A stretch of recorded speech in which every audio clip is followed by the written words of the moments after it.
ओम शांति। 27/3/2023 की आज की साकार मुरली।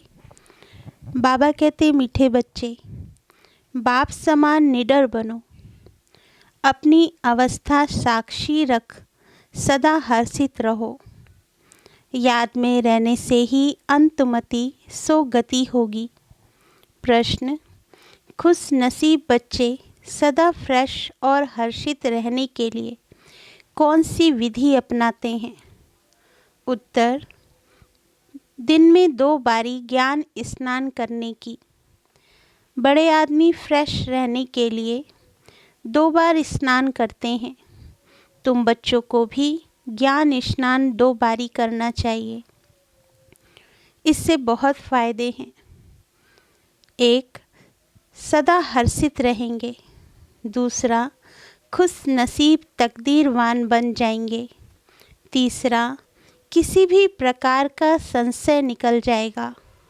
चौथा, मायावी लोगों के संग से बच जाएंगे। पांचवा, बाप और टीचर खुश होंगे। छठा, गुलगुल फूल बन जाएंगे, अपार खुशी में रहेंगे।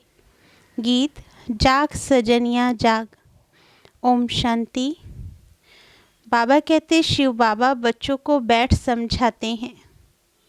ब्रह्मा मुख से, यह है गौमुख, बैलमुख नंदीगण है ना।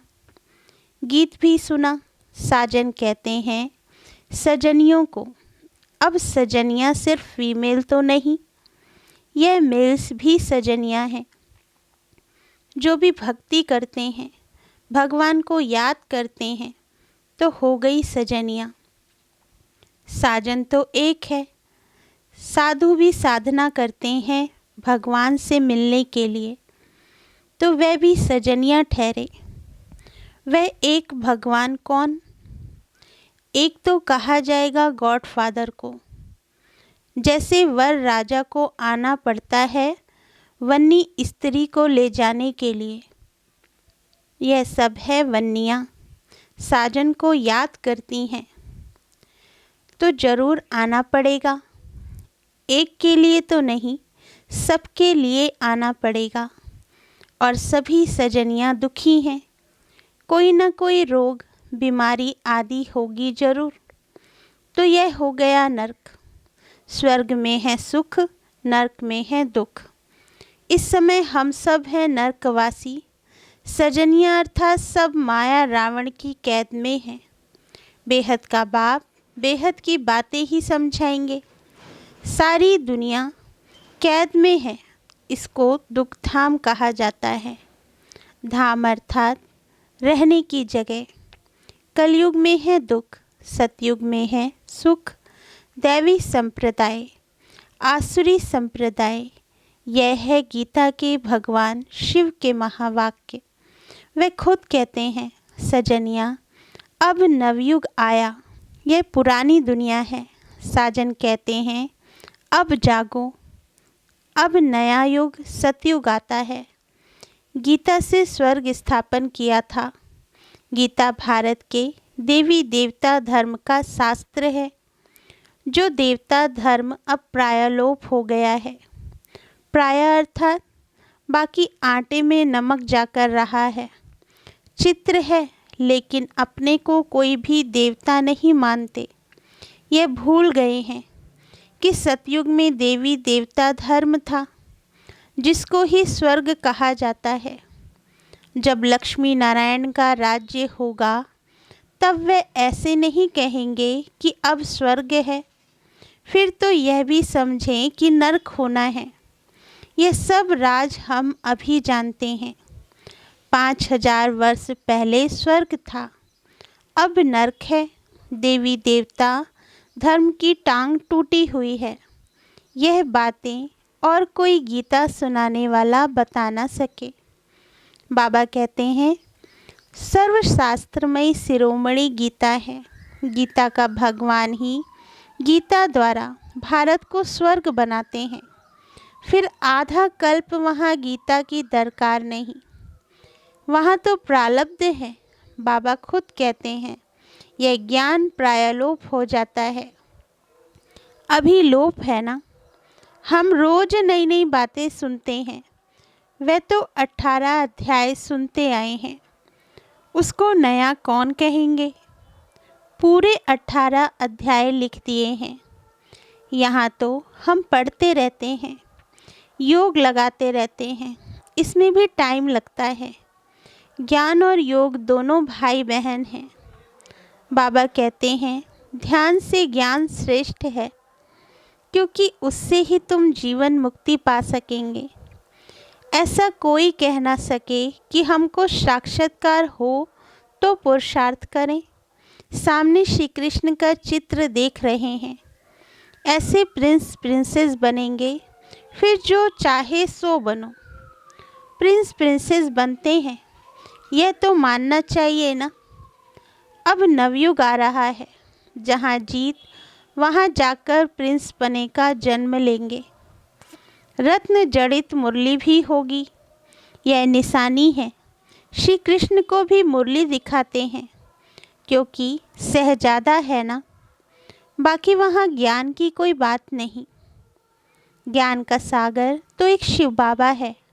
वह बाबा कहते हैं बच्चे, विनाश सामने खड़ा है, पिछाड़ी में मंत्र देने वाला कोई नहीं रहेगा। अंतमति सो गति गाई हुई है ना। अंत में मेरी याद रखेंगे तो गति मिल जाएगी। तुम आजकल करते आए हो। 2-4 इत्तेफाक दिखाऊंगा कि कैसे अचानक मनुष्य मरते हैं। उस समय मंत्र तो याद कर नहीं सकेंगे। समझो अचानक छत गिर पड़ती है, उस समय याद कर सकेंगे। धरती हिलेगी, उस समय तो हाय हाय करने लग जाएंगे। बहुत समय से प्रैक्टिस होगी तो फिर उस समय अवस्था हिलेगी नहीं। साक्षी हो, हर्षित मुख बैठे रहेंगे। मनुष्य तो थोड़ा आवाज़ से डर के मारे भाग जाएंगे, तुम कभी भागेंगे नहीं। डरने की बात नहीं। जैसे बाबा निडर है, बच्चों को भी निडर बनना है। बाबा कहते हैं बच्चे, अब नवयुग आ रहा है, अब अपने को इंश्योर कर दो। सारे भारत को तुम इंश्योर करते हो। बाप से ताकत लेकर भारत को तुम इंश्योर कर रहे हो। भारत हीरे जैसा बन जाएगा। फिर उसमें भी जितना जो लाइफ को इंश्योर करेगा, तन मन धन सब इंश्योर हो जाता है। बाबा कहते हैं यह ज्ञान प्रत्यक्ष फल देने वाला है। जैसे सुदामे का मिसाल है, झट महल देखे तो प्रत्यक्ष फल हुआ ना। प्रिंस प्रिंसेस का भी साक्षात्कार करते हैं। फिर प्रिंस प्रिंसेस तो सतयुग में भी हैं, त्रेता में भी हैं। यह थोड़े ही समझ सकेंगे कि हम कहाँ के प्रिंस बनेंगे। बाबा कहते सब सूर्यवंशी तो नहीं बन सकेंगे। यह सब है साक्षात्कार। बाकी आत्मा कोई निकल कर जाती नहीं है। यह साक्षात्कार की ड्रामा में नूंद है। सोल को बुलाते हैं तो ऐसे थोड़े ही आत्मा कोई शरीर से निकल जाती है, फिर तो वह शरीर रह ना सके। ये सब साक्षात्कार है। बाबा भिन्न भिन्न रूप से साक्षात्कार कराते हैं। नूंद है तब सोल आती है। यह ड्रामा का राज समझना है। नई बातें हैं ना, तो क्लास में भी रेगुलर आना पड़े। तुमको मालूम है बहुत अच्छे अच्छे आदमी 2 बारी स्नान करते हैं फ्रेश रहने के लिए। यह भी ज्ञान स्नान 2 बारी करने से फ्रेश होंगे। 2 बारी ज्ञान स्नान करने से बहुत बहुत फ़ायदा है, नहीं तो मुफ्त में अपनी बादशाही गवा देंगे। बाबा रजिस्टर से भी जांच करते हैं। पूरा खुशनसीब तकदीरवान कौन है। बाबा कहते अरे बेहद के बाप से अथाह धन लेने जाते हैं, स्वर्ग का मालिक बनते हैं। अगर इतना निश्चय नहीं तो ऊंच पद भी पा नहीं सकेंगे। 2 बारी स्नान करने से तुम बहुत बहुत हर्षित रहेंगे। बाबा कहते हैं, मैं गाइड बन तुम बच्चों को ले चलने आया हूँ। कितना घुमाता हूँ। वो लोग एरोप्लेन से ऊपर में जाते हैं। कितनी उन्हों महिमा होती है। वास्तव में महिमा तो तुम्हारी होनी चाहिए। तुम वैकुंठ में जाकर घूम फिर आते हो। मोस्ट वंडरफुल चीज़ है। बाबा कहते हैं, मैं सबसे दूर रहने वाला आया हूँ देश पराए। फिर इसमें सर्वव्यापी की तो बात ही नहीं। तुम पैगंबर हो, पैगाम देने वाले हो ना। मैं भेज देता हूँ। यह भी ड्रामा में नूंद है। ड्रामानुसार हर एक को अपना पार्ट बजाने आना पड़ता है। फिर मैं भी आया हूँ, आकर पढ़ाता हूँ। यह तो गीता पाठशाला है। उन सत्संगों में तो तुम जन्म जन्मांतर जाते रहते हो। एक कान से सुना, दूसरे से निकला। एम ऑब्जेक्ट कुछ नहीं। अभी तो अंदर में खुशी की तालियां बजती रहती हैं। स्टूडेंट लाइफ में जो अच्छा पढ़ते हैं उनको तो खुशी रहती है ना। बच्चे के संबंध की भी खुशी होगी, टीचर को भी खुशी होगी। ये भी माँ बाप हैं। टीचर है तो खुशी होती है। बच्चों का फर्ज है पढ़ना। अब बाप सन्मुख आया है तो एक बाप से ही सुनो। तुम आधा कर बहुत भटके हो, अब भटकना बंद करो। परंतु वह भी तब होगा जब पूरा निश्चय हो। बाबा कहते, मनुष्य कहते हैं कि कलयुग में इतने वर्ष पड़े हैं। तुम जब उनको बताएंगे तो वह कहेंगे ये सब कल्पना है, जादू है।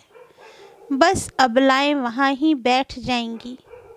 बाबा अपनी तरफ खींचते, मायावी पुरुष फिर अपनी तरफ खींचते, बीच में लटकते रहते हैं। बाबा समझाते हैं, बच्चे जब तक 2 बारी ज्ञान स्नान नहीं किया है तब तक कुछ फ़ायदा नहीं होगा। अरे कोई समय मुरली में ऐसी पॉइंट निकलती है जिससे ऐसा तीर लग जाएगा जो तुम्हारा संशय मिट जाएगा। और कोई भी सत्संग में जाने के लिए कभी मना नहीं करते। यहाँ के लिए मना करते हैं क्योंकि यहाँ पवित्र बनने की मुख्य बात है। स्त्री पति दोनों को पवित्र बनना है। यहाँ तो स्त्री पति के पिछाड़ी सती बनती है कि पति लोक में जाए। पति नरक में है तो स्त्री भी नरक में आ जाती है। अब तुम दोनों स्वर्ग में जाने के लिए पुरुषार्थ करो। अबलाओं पर कितने अत्याचार होते हैं। बच्चियां कहें हम शादी नहीं करेंगी, वे कहें शादी जरूर करनी है। बाबा कहते, बच्चियां इस अंतिम जन्म में शादी करने से मोह की जाल बढ़ती जाएगी। पति में मोह, फिर बच्चों में मोह, पिहरगर ससुर घर में मोह। आज बच्चा जन्मा पार्टियां देंगे, कल बच्चा मर गया तो हाय दोष मचा देंगे। सतयुग में तो तुम बहुत खुश रहेंगे। बाबा समझाते हैं, बच्चे घर घर को स्वर्ग बनाओ, चित्र रख दो। जो भी आए बोलो स्वर्ग के मालिक बनेंगे। आओ हम समझाएं। बाबा बहुत अच्छे अच्छे स्लोगन बताते हैं। 2 बारी स्नान करने से तुम बहुत गुलगुल बन जाएंगे। अपार खुशी रहेगी। कहा जाता है ईश्वर की महिमा अपरम अपार है, तो तुम्हारी खुशी की महिमा भी अपरम अपार हो जाएगी। गीता की महिमा भी अपरम अपार है। तुम कहेंगे गीता से हम स्वर्ग का मालिक बन रहे हैं। बाबा कहते, एक परमात्मा के सिवाय कोई ऐसे नहीं कहेंगे कि जाग सजनिया जाग। अब सतयुग आ रहा है। मैं समा तुम्हारी जोत जगाने आया हूँ। यह दादा भी अभी पुरुषार्थी है। बाबा तुम्हें नए युग के लिए नई कहानियाँ सुनाते हैं। कितना अच्छा गीत है। यह रास्ता ही नया है। वे लोग कहते हैं शास्त्रों से ही भगवान का रास्ता मिलेगा। फिर कह देते सब ईश्वर ही ईश्वर हैं, उसकी ही महिमा है। हम तो दुनिया में आए हैं खुशी मनाने। कुछ भी खाओ पियो मौज करो, आत्मा पर लेप छेप नहीं लगता। अपनी गंदी तृष्णाएं पूरी करने के लिए आत्मा निर्लेप कह देते हैं। ऐसे के संग में कभी फंसना मत। तुम हो हंस। बाबा कहते तुमको बिल्कुल प्योर बनना है। विकार में जाना तो क्रिमिनल असॉल्ट है। भल मेरी बात अभी नहीं मानो। अभी स्वच्छ नहीं बनेंगे, मददगार नहीं बनेंगे तो धर्मराज द्वारा बहुत सजाएं खानी पड़ेंगी। याद रख लेना, भगवान ने नया संसार दिखाया है। तुम नए संसार के मालिक बनते आए हो तो अपनी दिल से पूछो, हम सौतेले हैं या मातेले। शिव बाबा है दादा, ब्रह्मा है बाबा, हम हैं पोतरे पोत्रियाँ। ये ईश्वरी कुटुंब है। दादा याद नहीं पड़ेगा तो वर्षा कैसे लेंगे। बाबा कहते इसलिए दादे को ज़रूर याद करना है। बाप के सिवाय दादा कैसे होगा। दादा है, तुम पोतरे हो, बीच में बाप जरूर है। पोत्रों का हक है दादे पर, इसलिए कहते हैं तुम दादे से प्रॉपर्टी ले ही लेना। खुशी की बात है ना। बाबा कहते हम शिव भगवान की गीता से भारत की तकदीर हीरे जैसी बना रहे हैं। एक गीता ही हीरे जैसा बनाती है, बाकी सब कौड़ी तुल्य बना देते हैं। भारत की तकदीर को एकदम लकीर लग गई है। अब फिर बाप भारत की तकदीर जगाते हैं। मनुष्य गीता का छोटा लॉकेट बनाकर भी पहनते हैं, परंतु उसके महत्व को कोई नहीं जानते। यहाँ कायदे भी बड़े कड़े हैं। पवित्र ब्राह्मण जरूर बनना पड़े। ठगी से मम्मा बाबा नहीं कहना है। सच्चा बनेंगे तभी नशा चढ़ेगा। हाफ कास्ट को नशा नहीं चढ़ेगा। भगवान भारत के पीछे दीवाना बना है कि हम भारत को फिर हीरे जैसा बनाऊंगा। तो भारत पर आशिक हुआ है ना। भारत को फिर से ऊंच बनाते हैं। आशिक माशूक के पिछाड़ी दीवाना होता है ना। तो भारतवासियों के पीछे कितना दीवाना है, कितना दूर से भागते हैं और फिर कितना बड़ा निरंकारी है। अच्छा, मीठे मीठे सिकील दे बच्चों प्रति माता पिता बाप दादा का याद प्यार और गुड मॉर्निंग। रूहानी बाप की रूहानी बच्चों को नमस्ते। धारणा के लिए मुख्य सार। फर्स्ट पॉइंट, बेहद के बाप से अथाह ज्ञान धन लेने के लिए 2 बारी ज्ञान स्नान करना है। पढ़ाई में रेगुलर जरूर बनना है। सेकंड पॉइंट, फुल कास्ट सच्चा पवित्र ब्राह्मण बनना है। बाप का मददगार बनना है। गंदी तृष्णा रखने वालों के संग में कभी नहीं फंसना है। वरदान, तन मन और दिल की स्वच्छता द्वारा साहिब को राजी करने वाले सच्चे होली हंस भव।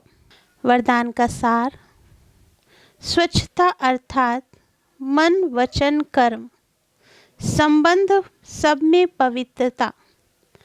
पवित्रता के निशानी सफ़ेद रंग दिखाते हैं।